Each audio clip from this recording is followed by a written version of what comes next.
이 시간 함께 보실 성경 말씀은 신약 성경 베드로전서 4장 1절부터 7절까지의 말씀입니다.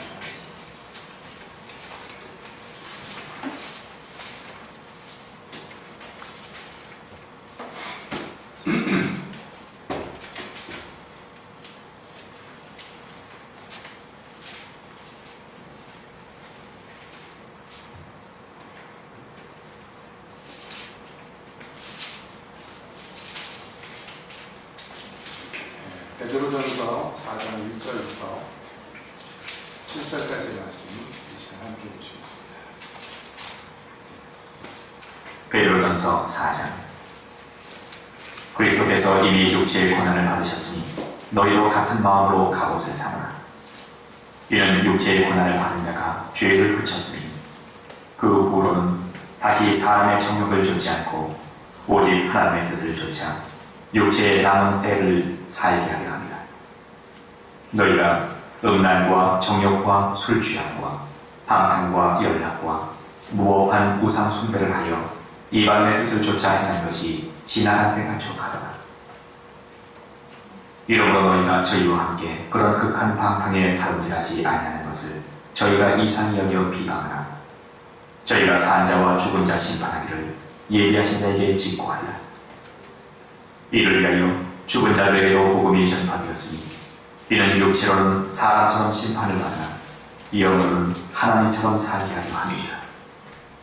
만물의 마지막이 가까웠으니 그러므로 너희는 정신을 차리고 근신하여 기도하라. 하나님, 이 시간 주님의 말씀 듣기를 원합니다.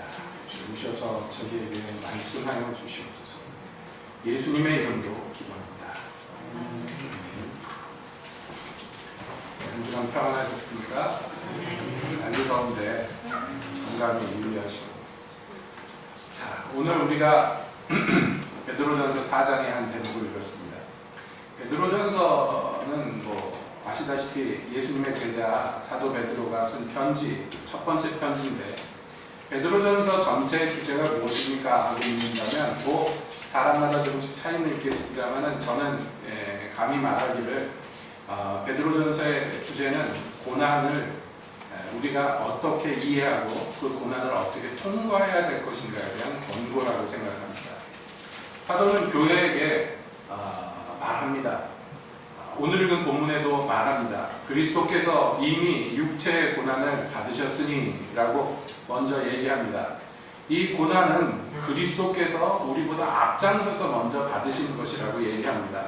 그러니까 우리도 그 그리스도와 같은 마음을 품어서, 그래서 그 마음, 그리스도 예수의 마음으로 우리의 갑옷을 삼아라. 여러분, 이것이 오늘 읽은 4장 1절에서의 권고입니다.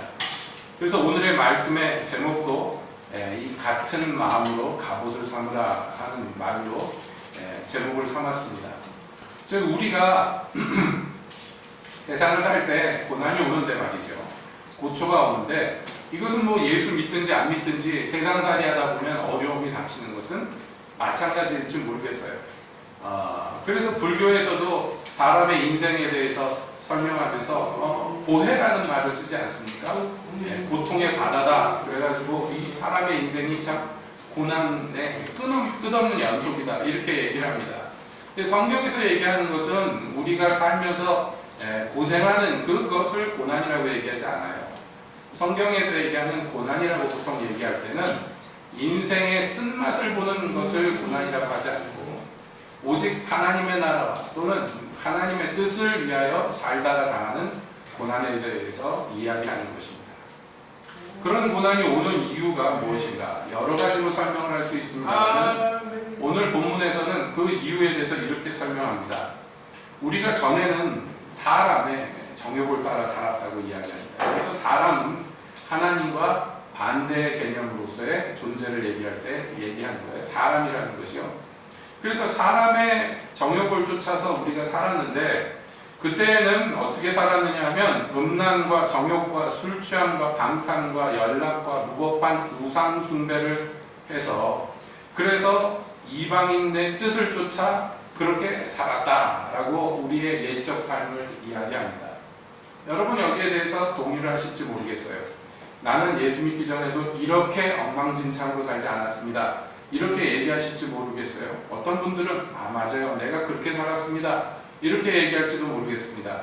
그러나 지금 성경은 어떤 특별한 사람에게만 기준을 맞추는 것이 아니라 우리 모든 인간들에게 공통적으로 통용되는 기준을 이야기하는 거예요. 그러니까 정도의 차이만 있을 뿐이지 우리 인생의 사람의 삶이라는 것이 공통적으로 이러하다라고 얘기합니다.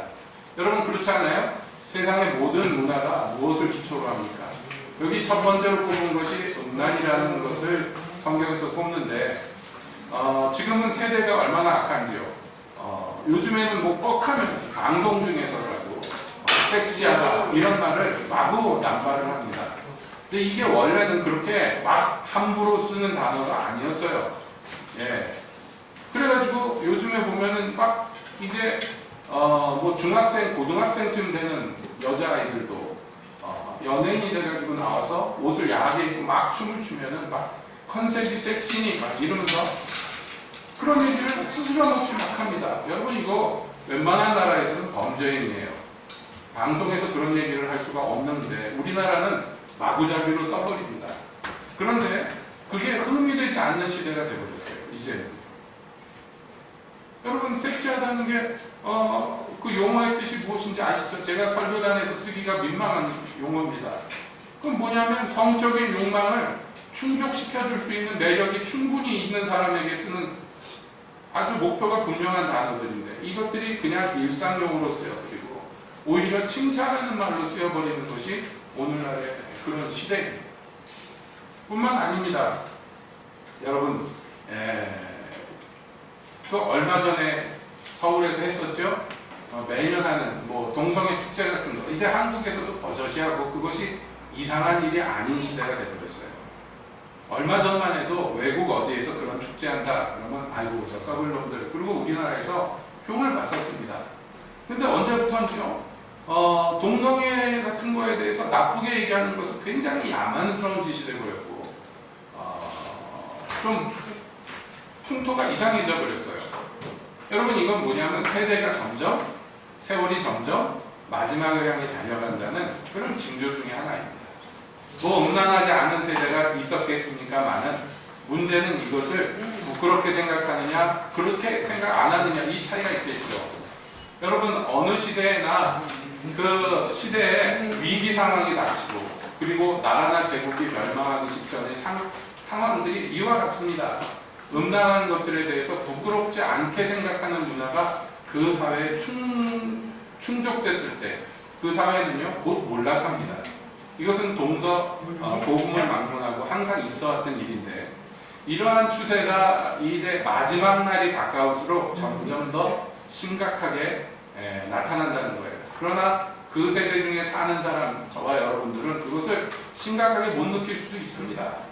세대의 풍토가 그러니까 그것이 그냥 보통 일처럼 느껴질 수 있어요. 그러나 이것은 굉장히 위험하고 위기스러운 일들입니다. 여러분 과거에 로마 시대 때 생각해 보십시오. 예? 로마 시대 때 일반인들도 일상적으로 보통 한 사람이 평생에 결혼을 4번, 5번 하는 것은요 그렇게 흠이 되지 않고 별 일이 아니었어요. 귀족들은요 10번, 20번씩 결혼하는 게 이상한 일이 아니고 당연한 일이었습니다. 또 남자나 여자가 남자애인 여자애인 두는 것이 이상하지 않은 그런 시대였고 그것이 정상적이고 오히려 어떤 시대에는요 그게 권고사항 중에 하나였습니다. 우리가 이름만 들으면 잘 아는 그리스의 철학자들이요 다 자기 제자들과 동성애를 나누는데 그게 이상한 일이 아니었어요. 그 시대에 정상적인 것이고 굉장히 당연한 것이었습니다. 여러분 그런 시대가 오래가지 못한다는 거 아시죠? 소돔과 고모라가 그랬고 사사시대 때 이스라엘이 그랬습니다. 그게 흠이 되지 않고 오히려 그것이 남자답고 멋있어 보이는 그런 문화 이게 문제겠죠. 여러분 요즘에 우리나라도 마찬가지입니다.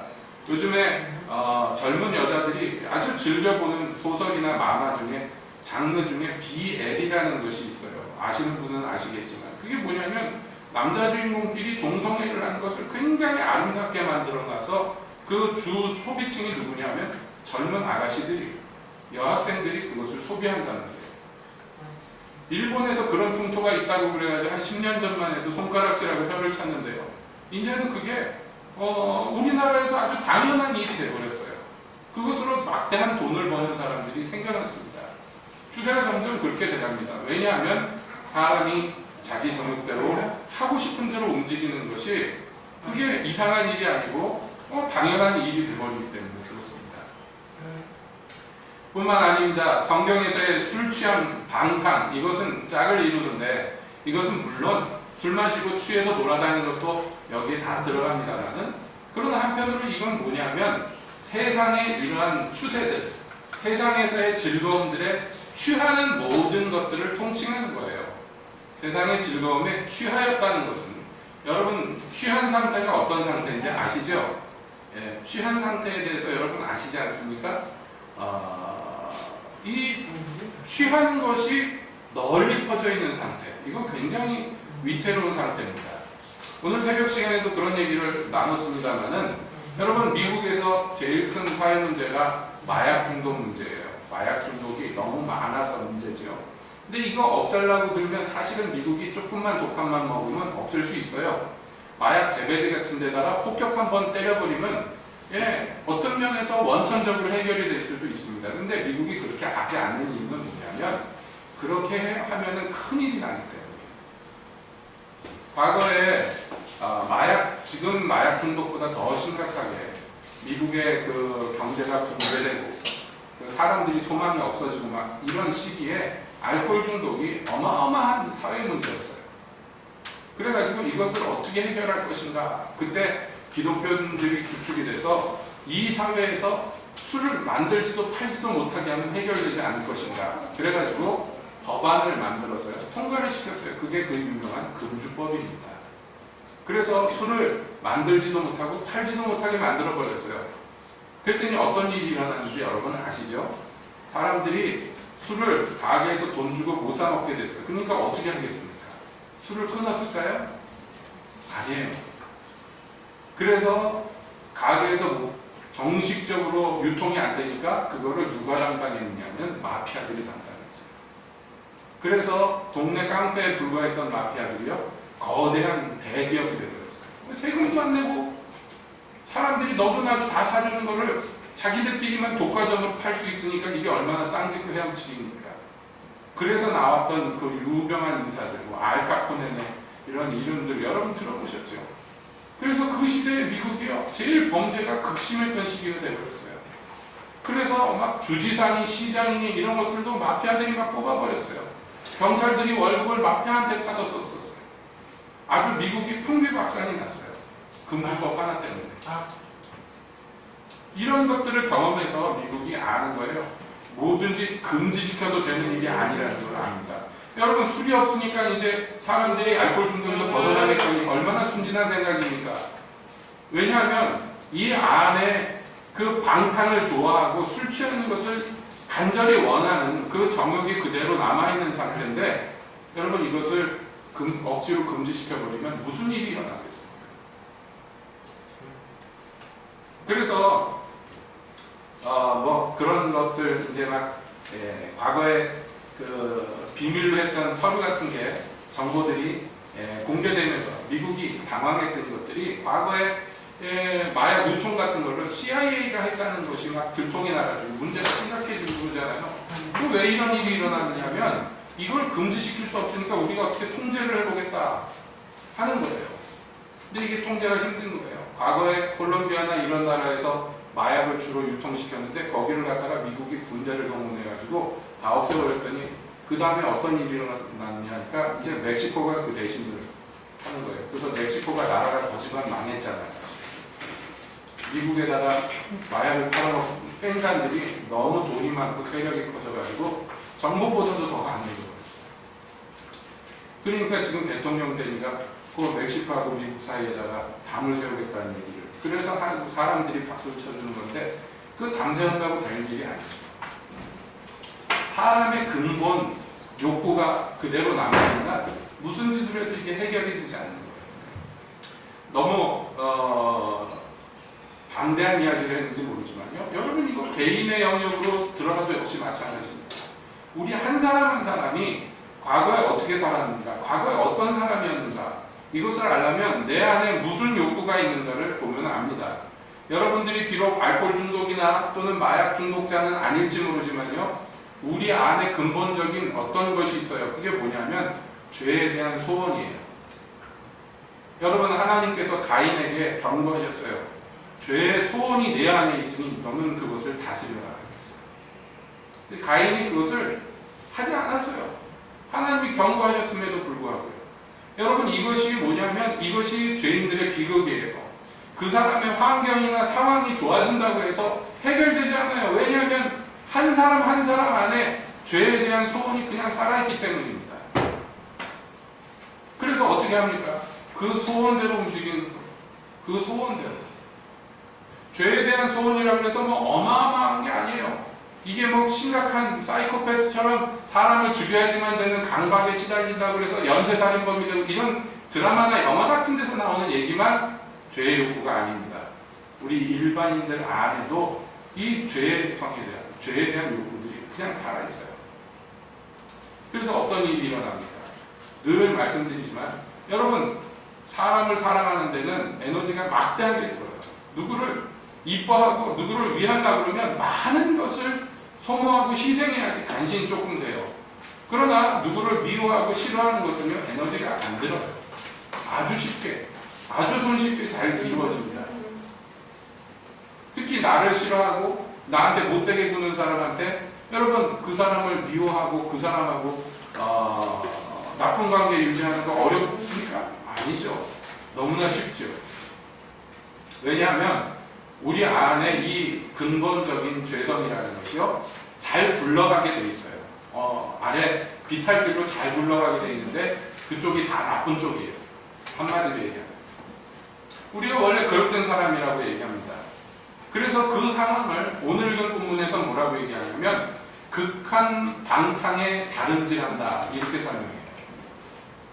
여러분, 방탕함이 있는데 이게 아주 극도의 방탕함인데 거기를 어쩔 수 없어서 끌려가는 게 아니라 아주 심차게 달려간다는 거예요. 이게 일반 세상 사람들이 사는 방식이라고 얘기합니다.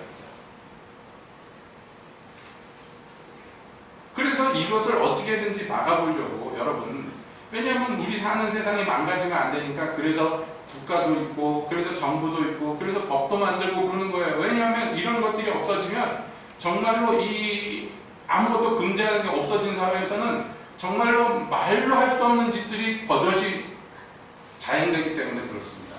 여러분, 국가 공권력이 망가진 그런 동네에서 어떻게 삽니까? 사람들이 지금도요. 어떻게 삽니까? 말도 못하게 자기 하고 싶은 대로 하는데 아무도 금지하는 데가 없으면 정글이에요. 그냥 힘센 놈이 모든 것을 차지합니다. 여러분, 아프리카 내전이 한참인 동네 같은데 말이에요. 유엔에서 의약품 같은 거, 식량 같은 거 나눠줄 때 사람들이 많이 죽어요. 유엔군도 죽어요. 공짜로 나눠주는데도 그런 일들이 일어나요. 거저 갔다가 트럭에 싣고 나눠주는데 그 동네를 다스리는, 그 지역을 다스리는 군벌이요, 습격을 해요. 군대를 가지고 와서 유엔군도 죽이고 그거 타러 온 사람들도 다 죽이고요. 그리고 식량 트럭 같은 거를 다 취해갑니다. 자기들 동네에 있는 사람들, 자기들 국민을 먹이려고 외국에서 갖다 주는데도 그걸 뺏어서 자기 창고에 넣어놔요. 왜냐하면 아무도 금지하고 막지를 않기 때문에 자기 하고 싶은 대로 하는 거예요. 여러분, 과거에, 지금도 마찬가지인데 북한에서 저지르는 거 보세요. 왜 이런 일들, 말도 안 되는 짓들이 저질러질까? 간단합니다. 김일성이, 김정일이, 김정은이 하고자 하는 것을 누구도 막을 수 없기 때문에, 자기 하고 싶은 대로 하기 때문에. 여러분, 이것을 막을 방법이 없기 때문에 별별 일들이 일어나는 걸 보고 그나마 괜찮은 나라들은 법도 만들고 제도도 만들고 그래서 인간들이 자기 하고 싶은 대로 다 못하도록 금지해 놓는 거예요. 왜냐하면 그거 안 해놓으면 나라가 망하니까. 우리나라도 보세요. 법으로 금지되어 있다고 해서 안 합니까? 권력 있고 힘 있는 사람들 법으로 금지되어 있는 거 알면서도 버젓이 저지르는 일들이 얼마나 많아요.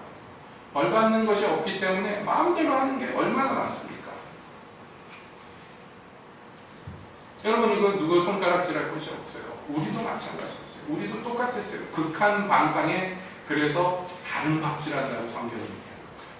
브레이크 없이 달려가는 것처럼 마구 달려가는데, 자, 그런데 말입니다. 이것을 어떻게 개선하고 어떻게 바꿀 수 있을까요? 먼저 정답부터 얘기하면 그리스도인이 아닌 사람들에게는 이것은 불가능한 과제입니다. 그런데 그리스도인들에게는 이 극한 방탕으로 달려가는 일이 그만 그치게 되는 일이 일어나는데 언제 그것이 가능합니까? 언제 이루어집니까? 그래서 우리가 이해가 잘 안 되지만 이해해야 될 부분들이 있는 것이, 왜 예수 믿는다는 이유 때문에 더 고생스럽고 더 고통스러운 삶을 살 때가 있는가? 여러분, 이런 생각을 해보셨습니까? 예수 믿고 났는데 왜 이런 일이, 왜 저런 일이 일어날까? 이유가 무엇일까요? 여러분, 거기에 중요한 비밀이 하나 있어요. 오늘 성경에서 얘기합니다. 그리스도께서 이미 육체의 고난을 받으셨으니 너희도 같은 마음으로 갑옷을 삼으라. 왜냐하면 이는 육체의 고난을 받은 자가 죄를 그쳤으니 라고 얘기해요. 여기 그쳤다는 건 더 이상 하지 않는다는 의미도 됩니다만, 이 그쳤다는 것은 죄의 권세가 끊어졌다는 의미입니다. 예수를 믿은 사람들이 그 예수 믿는 이유로 말미암아 환난을 당합니다. 예수님도 말씀했어요. 너희가 세상 중에서 환난을 당하지만 두려워하지 마라. 내가 이미 세상을 이겨놓으라 라고 말씀합니다. 그러니까 이 예수 믿는다는 이유 때문에 환난이 오는 것을 이상하게 얘기 안 해요. 성경은 불시험이 오는 것을 이상하게 여기지 말라고, 오늘 읽은 본문은 아니지만 좀 밑으로 내려가면 그렇게 나와 있어요. 불같은 연단이 있습니다. 그런데 그런 것들이 왜 있나요? 여러분, 그 이유를 알고 당해야 돼요. 고난을 받되 이유를 모르면 이게 왜 이러나 이래가지고서 자칫 잘못하면 믿음에서 파선하고 하나님을 오해하고 원망할 수가 있어요. 여러분, 우리에게 환난이 오는 첫 번째 이유는 세상이 우리를 이상하게 보기 때문입니다. 오늘 성경에서 얘기하잖아요. 그 이러므로 너희가 저희와 함께 그런 극한 방탕에 다름질하지 아니하는 것을 저희가 이상히 여겨 비방하나 라고 얘기합니다. 세상에서 여러분, 우리가 경건코자 할 때, 우리가 하나님의 뜻대로 살고자 할 때 이거 이상한 일로 비춰지고 그 결과로 세상에서 비난을 받고 고초를 당하게 되어 있다는 것이에요. 경건코자 하는 자는 고난을 받습니다. 뿐만 아니라 하나님이 자기의 사랑하는 자녀들에게 이런 환경, 이런 상황을 허락하시는 이유를 성경에서는 뭐라고 얘기합니까? 믿음이 있는 사람은 환난이 닥칠 때 그것을 크게 기뻐합니다. 오히려 기뻐합니다. 왜냐하면 환난은 인내를 낳고, 인내는 연단을 낳고, 연단은 소망을 우리에게 주기 때문이라고 성경이 얘기해요. 이게 굉장히 값어치 있다고 얘기합니다. 이 값어치를 아는 사람, 이 가치를 아는 사람은 환난이 올 때 오히려 기뻐한다는 거예요. 여러분, 환난을 경험하지 않은 사람은 솔직히 얘기해가지고요, 인내가 뭔지 모릅니다. 아니, 환난을 당해서 아는 게 아니에요. 환난을 이김으로써 얻는 큰 첫 번째 유익은 바로 우리 믿음에 인내라는 요소가 더해져요. 여러분, 우리가 믿을 때 말이에요, 한 차례 믿을 수 있어요. 어떤 말씀을 받았을 때 기쁨으로 그 말씀을 받고 믿음으로 아멘할 수 있어요. 근데 그 다음에 말씀으로 인한 고난이 닥쳐올 때, 예수님이 말씀하셨죠? 돌밭에 심기운 씨앗은 어떤 일이 일어납니까? 말씀으로 인해서 고난이 닥쳤을 때 뿌리가 없으므로 말라서 죽어버린다는 것입니다. 우리가 말씀으로 믿음을 아멘할 수 있어요. 그런데 이게 한 차례 이벤트로 끝나는 게 아니라 그 내가 믿고 믿음으로 고백한 그 고백을 말미암아 환난이 닥쳤을 때, 환난이 닥쳤을 때, 고난이 닥쳤을 때, 세상이 나를 괴롭히고 벌을 주고 그래서만 게 아니에요. 내가 이 말씀, 내가 믿은 이 말씀대로 살려고 그러면요, 맨 처음 고난이 어디서 오는지 아세요? 나 자신에게서 와요. 나 자신에게서. 내 옛사람이 그걸 못하게 만들어 버리려고 애를 쓰는 걸 발견해요. 누가 와가지고 나를 구박하면 차라리 난데 내 안에서 나를 넘어뜨리는 게 너무나 많아요. 그래서 그것과 싸우는 것이 첫 번째 환란이에요. 첫 번째 고난이에요. 내 육체와 싸우는 게 무엇보다도 힘듭니다. 그런데 이것을 싸운단 말이에요. 싸움을 포기하지 않고 아무튼 싸워요. 이기든 지든 싸워요. 그 싸우는 과정에서 때로는 이기기도 하고 때로는 지기도 할지 몰라요. 그런데 그것을 통과할 때 어떤 일이 일어납니까? 우리 믿음에 인내라는 요소가 추가가 돼요.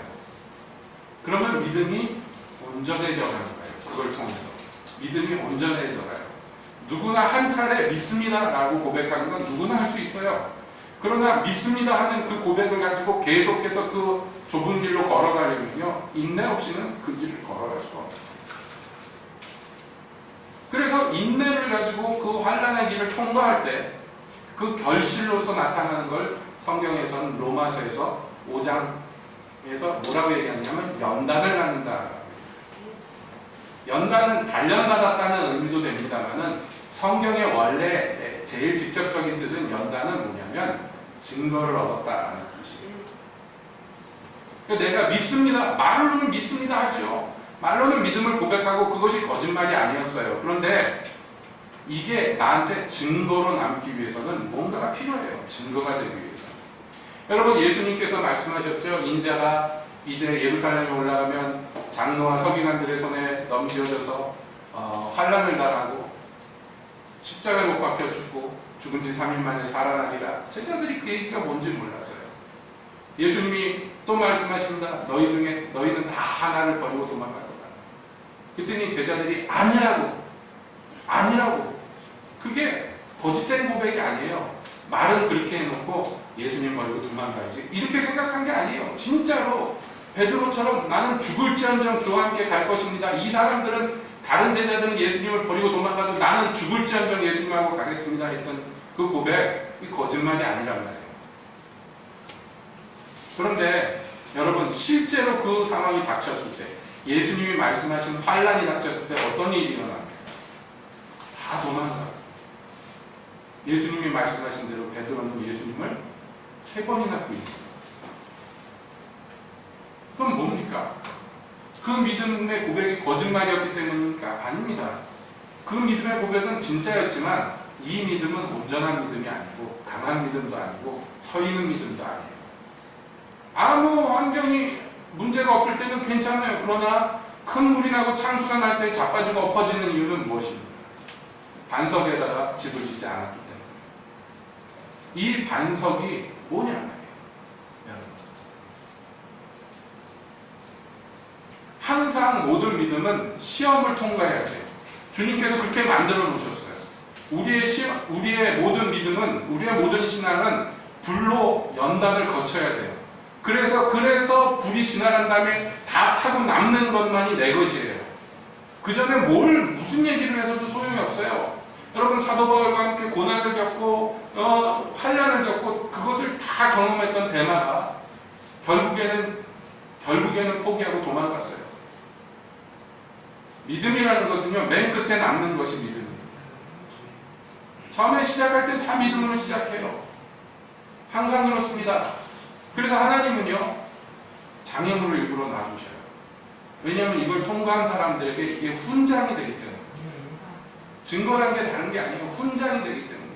전쟁터에 가서 용감하게 싸운 병사가 승리를 얻고 와서 훈장을 받습니다. 여러분, 이 훈장이 무엇을 증거해 주는 거예요?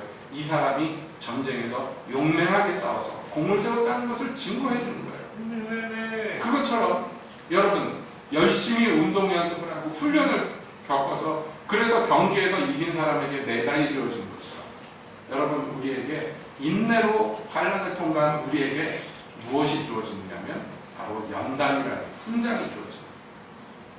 증거가 주어져요. 네가 나를 믿느냐? 예, 믿습니다. 믿었느냐? 예, 믿었습니다. 무엇으로 그것을 증거하겠냐? 여기 있습니다 하고 주님 앞에 내어놓을 수 있는, 사람들 앞에서 내놓을 수 있는. 사도 바울이 얘기합니다. 내가 그리스도의 흔적을 내 몸에 가집니다. 여러분, 이것은 전쟁을 치러낸 사람만이 말할 수 있는 증거. 이게 하나님 앞에서의 우리의 영광이고 멸류관인 것입니다. 그러므로 환난을 통과하는 것이 얼마나 큰 기쁨인지, 그것은 승리한 사람들만이 누릴 수 있는 것이에요. 저 모퉁이돌 선교회 이삭 목사님이 그 얘기 하죠. 당신께서 기도하는데 내 나이가 이제 점점 들어가는데 죽기 전에 옛날에 겪었던 것처럼, 옛날에 중국에서 공안들한테 잡혀가서 고문당하고 고초를 겪었는데 내 더 늙기 전에 그런 환난 한 번 더 겪어보는 게 소원입니다. 이렇게 기도한대잖아요. 뭐 이해가 안 가는 일입니다. 말도 안 되는 일이에요. 그러나 그 환난을 통과해서, 그래서 그 믿음의 선한 증거를 얻은 사람들에게는요, 그 환난도 사모해야 될 일이 됩니다. 예수님이 무슨 일을 겪을지 다 아셨어요. 당신이 십자가에서 당할 그 고난을 다 아셨어요. 그러면서도 그 뒤에 있을 즐거움을 보시고 지금 당하는 고난을 개의치 않으시고, 지금 당하는 십자가를 수치스럽게 생각하지 않고 후에 있을 즐거움을 보시고 계속 전진하셨어요. 성경은 얘기합니다. 너희도 그 마음을 품으라고. 그것이 너희에게 갑옷과 같을 것이다. 갑옷의 역할은 다른 것이 아니에요. 이 환난을 통과하는데 우리를 보호하고 보존하고 이기게 해주는 아주 중요한 도구가 되는 것이죠. 이 예수님의 마음. 이것을 갑옷으로 가지지 않는 사람은 믿음으로 즐겁게 노래 부르면서 가다가 이게 뭔 일이야 하고 불을 보고는요, 물을 보고는요, 이상하네. 난 이런 줄 몰랐는데, 예수 믿으면 이런 꼴 당하는지 몰랐는데, 그럼 그만둬버려요. 참 안타깝지만 실제로 그런 일들이 비일비재해요. 전에도 말씀드린 기억이 있습니다. 과거에 다른 교회에서 청년부 맡아서 제가 지도할 때 어떤 한 청년이 부모님 등살 때문에 가끔씩 교회 나오는 청년, 어렸을 때 주일학교 열심히 다녔지만 대학교 들어가면서부터 얼굴 보기 힘들어지는 그런 청년이었는데, 어느 날 그냥 우연히 예배에 참석했다가 하나님이 은혜를 주셨어요. 그 은혜를 받았어요. 그러면서 그 다음부터 신앙생활이 달라졌어요. 막 예배 참석 열심히 하고요, 막 봉사 열심히 하고 막 그럽니다. 가치관이 달라진 것처럼 보였어요. 그러나 한 몇 달 지나서 처음으로 시험이 왔을 때 싸울 생각조차 안 하는 걸 보고 얼마나 안타까운지. 왜냐하면 그 상황이 너무 당황스럽기 때문이에요. 내가 하나님 처음 제대로 믿어보려고 그러는데 이게 웬 상황이지? 당황스러워가지고 이거 이 예수 믿는 거 안 되겠구나. 그래서 뭐라고 얘기했냐면, 나중에 다시 신앙생활하는 거 생각해 보겠습니다. 그리고 그 다음 주부터 교회 안 가요. 첫 시험인데 뭐라고 권면을 해도 소용이 없었어요. 왜냐하면 시험이 있다는 것을 몰랐어요. 여러분, 학교 다니는데 학생이 시험 보는데 오늘 시험 본다고 그러니까, 아니 무슨 학교인데 무슨 시험을 봐요, 나 이제 학교 안 다닐래요, 이거하고 비슷한 거예요. 그러니까 여러분, 환난이 오기 전에 우리는 갑옷을 차려 입어야 된다. 그래야 이걸 통과합니다. 그래서 이 갑옷을 입은 자는 이제 죄와 관계가 끊어지고 그 후로는 다시 사람의 정욕을 쫓지 않고 오직 하나님의 뜻을 쫓아 육체의 남은 때를 살게 됩니다. 하나님이 그것을 위해서 예수 그리스도의 고난으로 우리에게 옷 입혀주시는 거예요. 더 이상 자기를 위해 살지 않고 자기 정욕대로 살지 않고 이 남은 육체의 때를, 여러분 몇 년 더 살 것 같아요 이제? 그걸 어떻게 하겠습니까? 오는 건 순서가 있지만 가는 건 순서가 없다고 그러잖아요. 육체의 남은 때를 여러분 어떻게 살아야 될 거예요? 더 이상 자기를 위해 살지 않고 하나님의 뜻을 쫓아 살 수 있는 사람으로 만들기 위해서 예수 그리스도께서 우리를 위해서 고난을 당하셨고, 그 고난이 우리에게 갑옷과 같이 되기를 요구하시는 것입니다.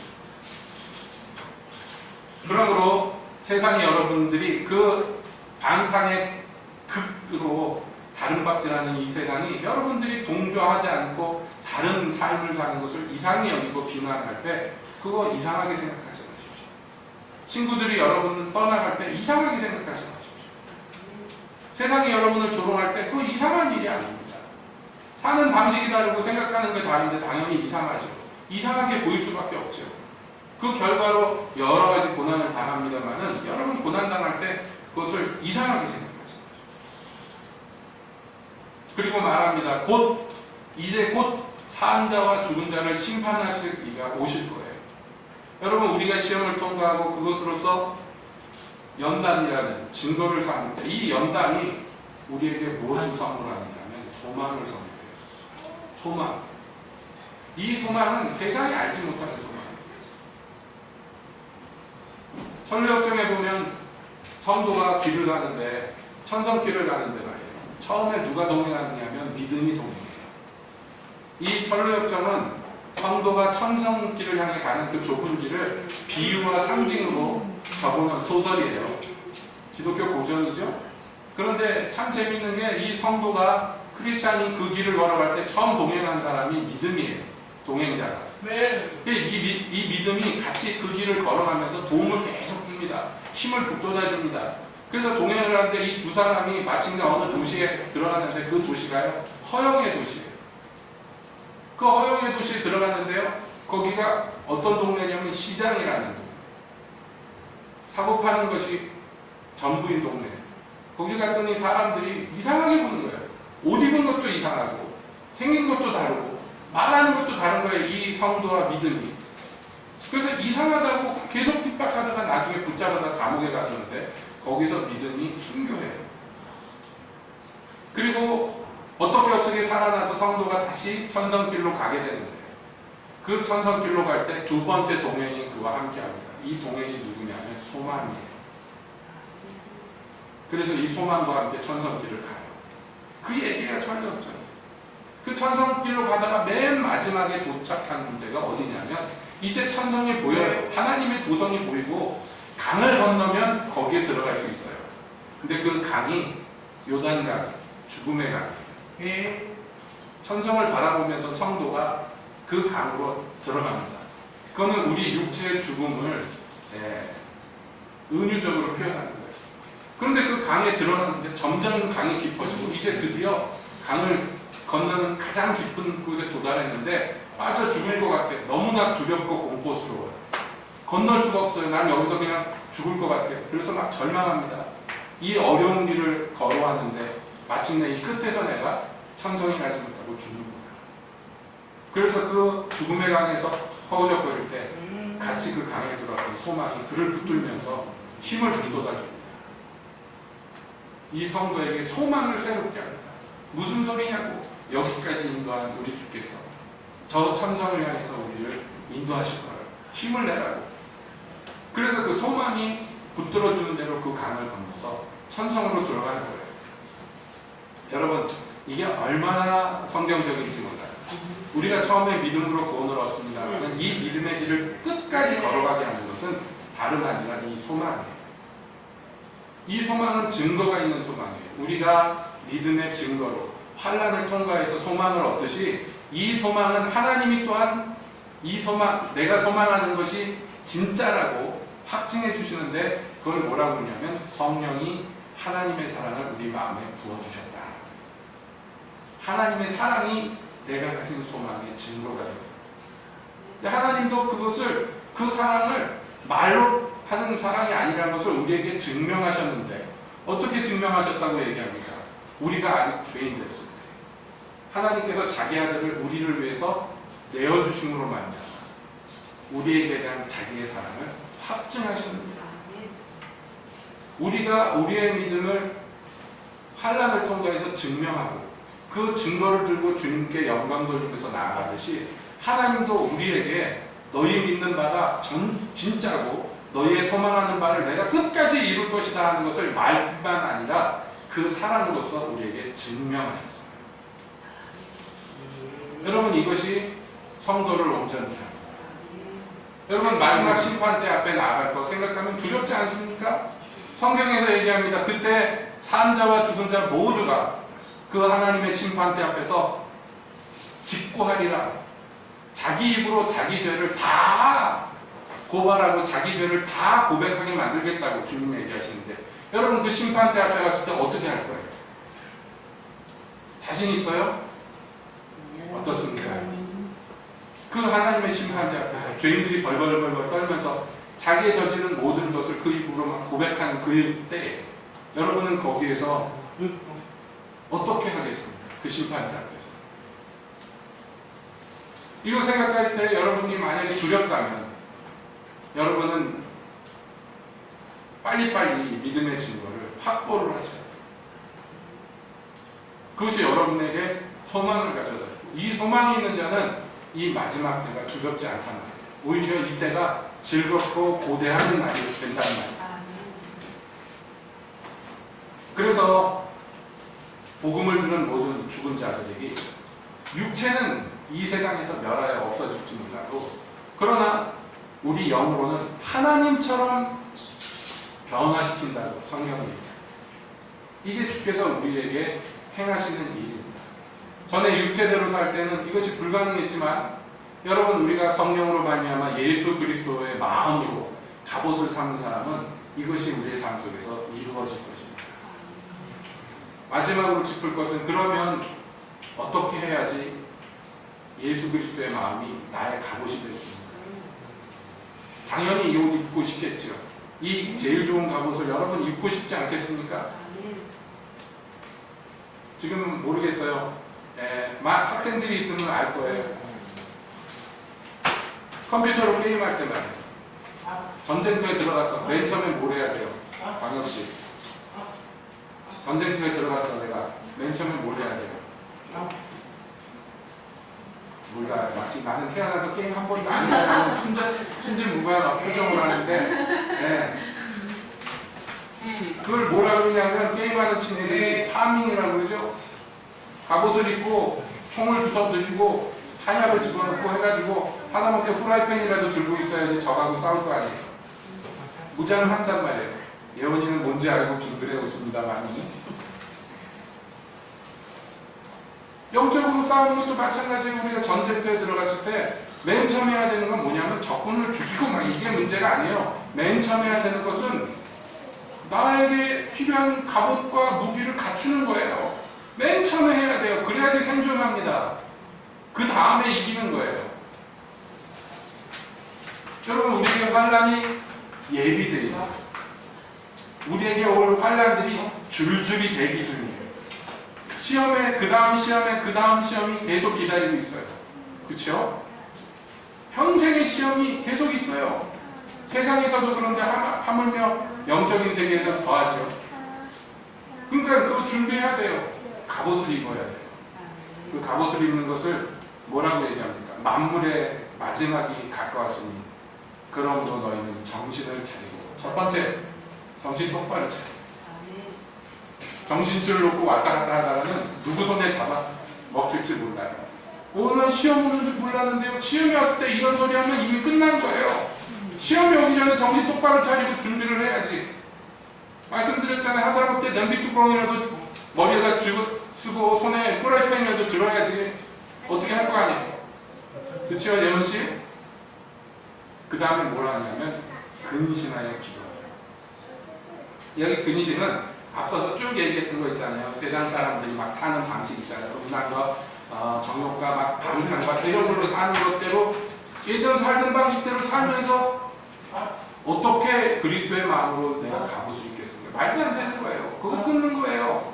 하고 싶은 거 안 하는 거예요. 근신이 별거 없어요. 원래 내가 하고자 하는 대로 사는 거 이제 그만두는 거고, 내 생각대로 살던 거 내 생각 포기하는 거고, 그 다음에 뭐예요? 그 다음에 하나님께 기도하는 거예요. 기도 없이는 아무것도 안 돼요. 하나님께 요청해야 돼요. 날 도와달라고. 나는 연약하다고. 나는 벌거벗고 정도를 돌아다니는 것과 같으니까 주님이 나에게 도움을 주셔야 된다고. 주님한테 기도해요. 기도를 통해서 우리 하나님과 교제해야 돼요. 그래서 그 입에 나오는 말씀으로 양식을 삼고 그분의 영으로 능력을 삼고, 그런 사람만이 이 불같은 시험을 아름답게 통과해서 그래서 주님의 나라에 넉넉히 들어가고 있는 것입니다. 그리스도가 이것을 위하여 우리를 위하여 고난 당하셨어요. 여러분, 그 고난이 헛되지 않기를 바랍니다. 우리 가운데 그리스도의 마음이 충만해지길 바랍니다. 주님이 이러한 축복을 저와 여러분들에게 내려주시기를 예수님의 이름으로 소망합니다. 아멘. 기도하겠습니다.